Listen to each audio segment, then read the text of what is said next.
A árvore que dava dinheiro. Já imaginou como seria bom ter uma árvore no quintal de casa da qual brota muito dinheiro todos os dias? Pois é, só que na verdade, isso seria um pesadelo.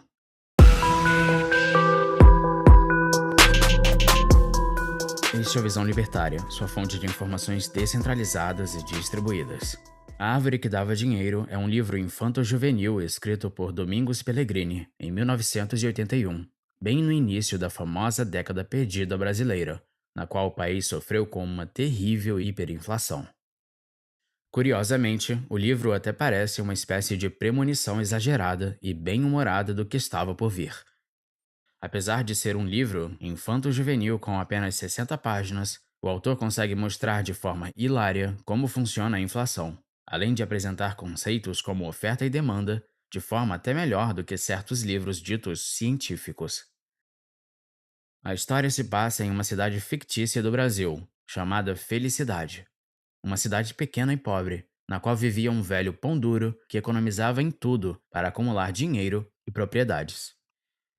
Ele usava o dinheiro que acumulava para emprestar a juros para outras pessoas da cidade. Só que as pessoas acabavam não conseguindo pagar o velho, e ele ficava com a casa dos devedores como pagamento. Algumas famílias, inclusive, continuavam morando na mesma casa, só que pagando aluguel ao velho. E assim, o velho acabou virando dono da maioria das casas da cidade. Nessa pacata cidade interiorana, não havia turismo, tampouco indústrias ou comércios desenvolvidos. Alguns moradores até precisavam trabalhar nas cidades vizinhas. Só que um dia, o velho passou mal e caiu duro no chão. E sua empregada chamou alguns vizinhos para ajudar. Só que eles eram inquilinos do velho.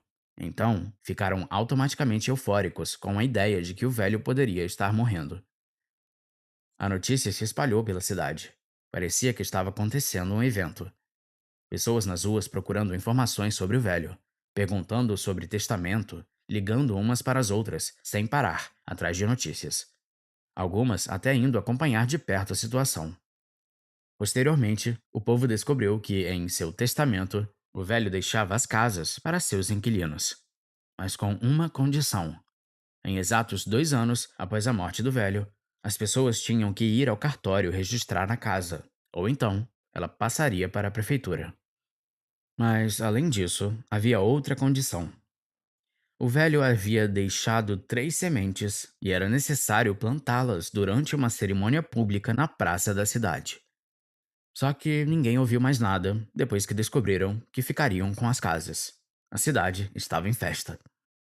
O cartorário, percebendo que ninguém o dava ouvidos, considerou aquela festa toda uma cerimônia pública.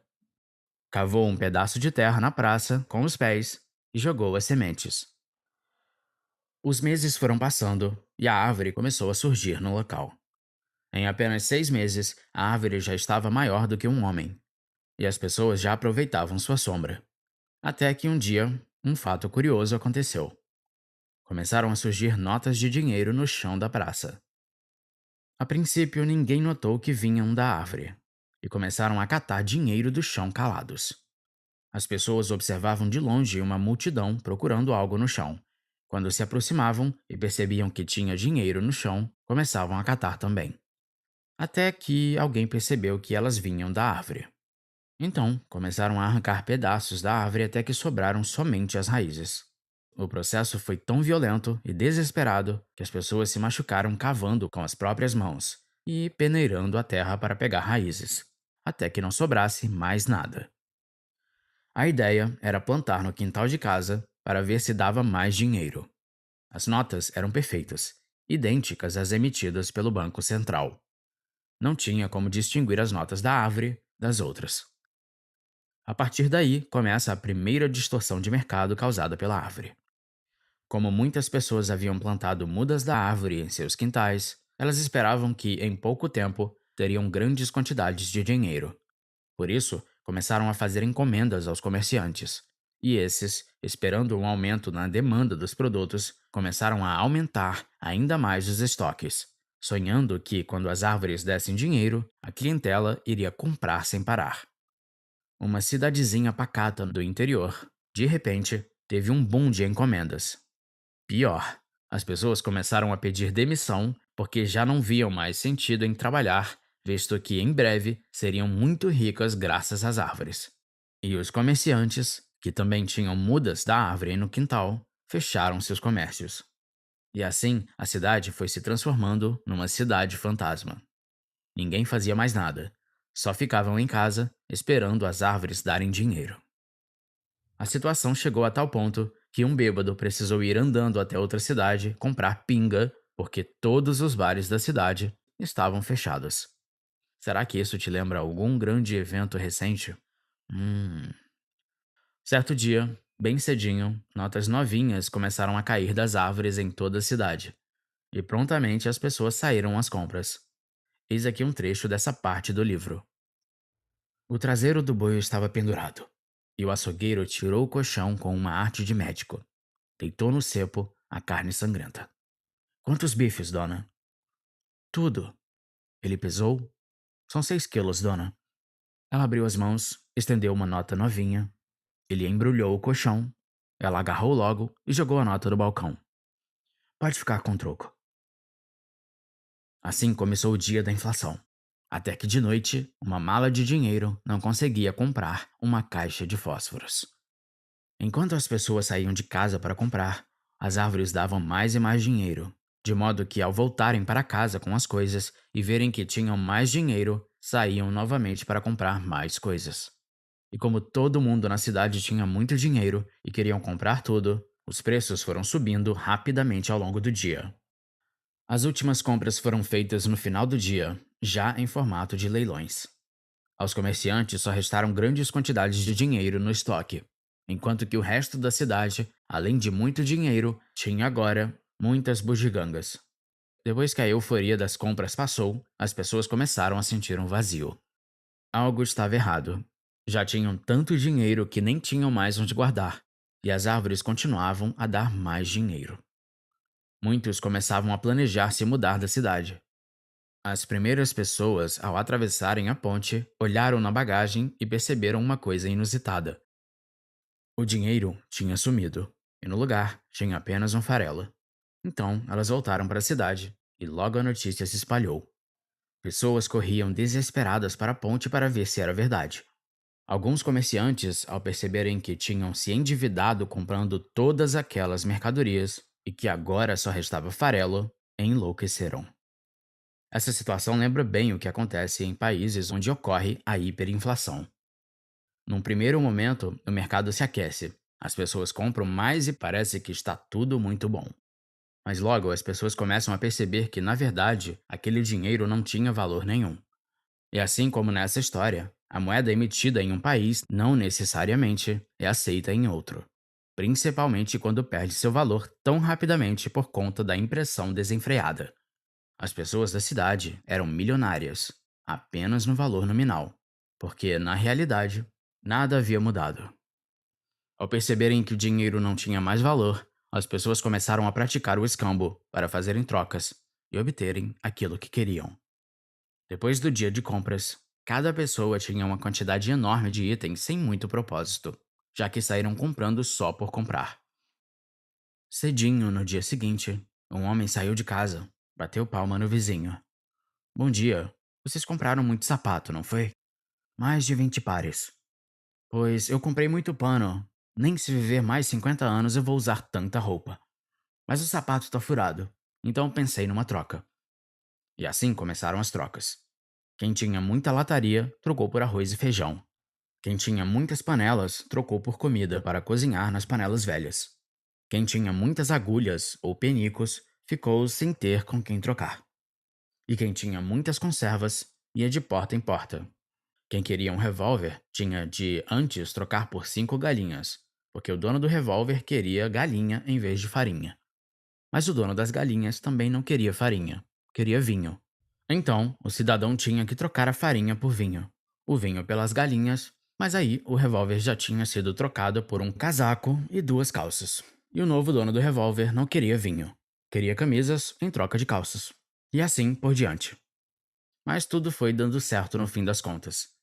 Essa parte é bem interessante pois ilustra que o dinheiro era apenas uma forma de facilitar as trocas entre as pessoas e não algo com valor próprio.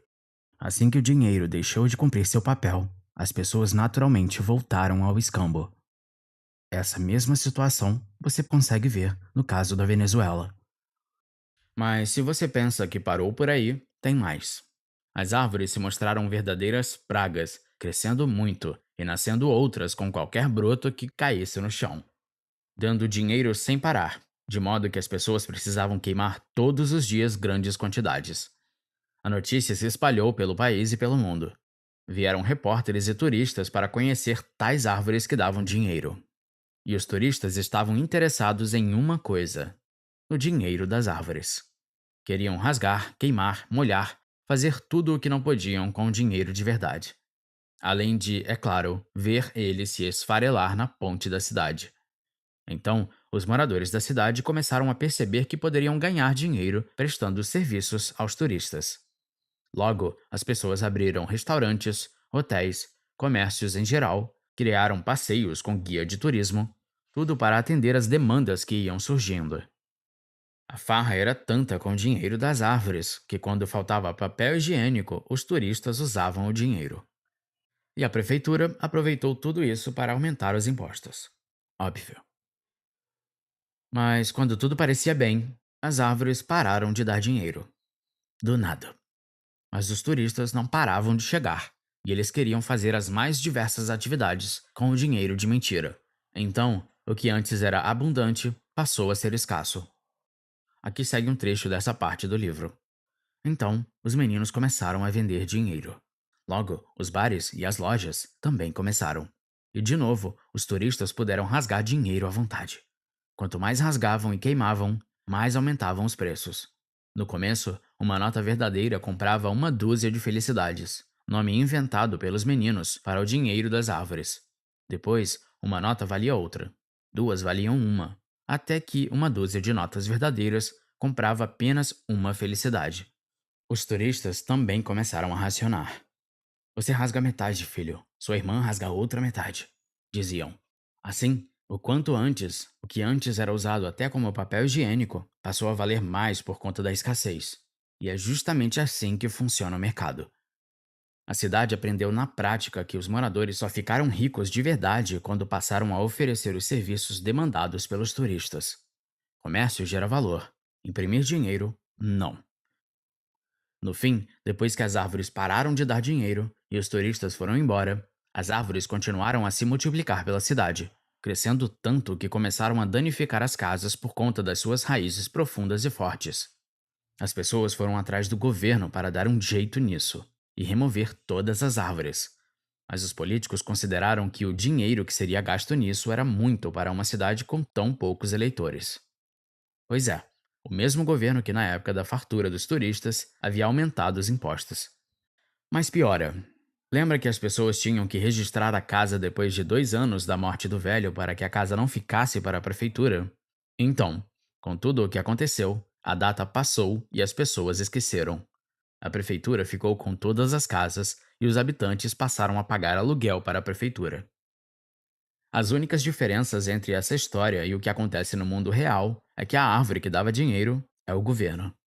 E quem recebe o dinheiro novo não é a população, e sim os amigos do governo. Quanto ao resto, tudo acontece da mesma maneira em países em que ocorre grande impressão de dinheiro. Apesar dos nossos spoilers, recomendamos esse livro não só para crianças, mas também para todos aqueles que queiram aprender de maneira bem-humorada sobre dinheiro e economia. No fim, a conclusão inescapável é: dinheiro não nasce em árvore, seja ela do quintal da sua casa ou do Banco Central. E os efeitos sempre são desastrosos. Obrigado por sua audiência. Este artigo foi sugerido e escrito por JJ Liber, revisado por Rodolfo Andrello, narrado por J. Fernandes e produzido por Tuca Maia. Se você gostou deste vídeo, clique no ícone de curtir abaixo e compartilhe o vídeo em sua rede social. Se você deseja ser notificado de outros vídeos, inscreva-se no canal e depois clique no ícone de campainha. Compartilhe esse conteúdo em escolas, supermercados, praças, prefeituras, hospitais, ferros velhos, no metrô, no ônibus, no avião e em qualquer outro lugar. Transforme esse conteúdo em notas de dinheiro que se multiplicam. Até a próxima!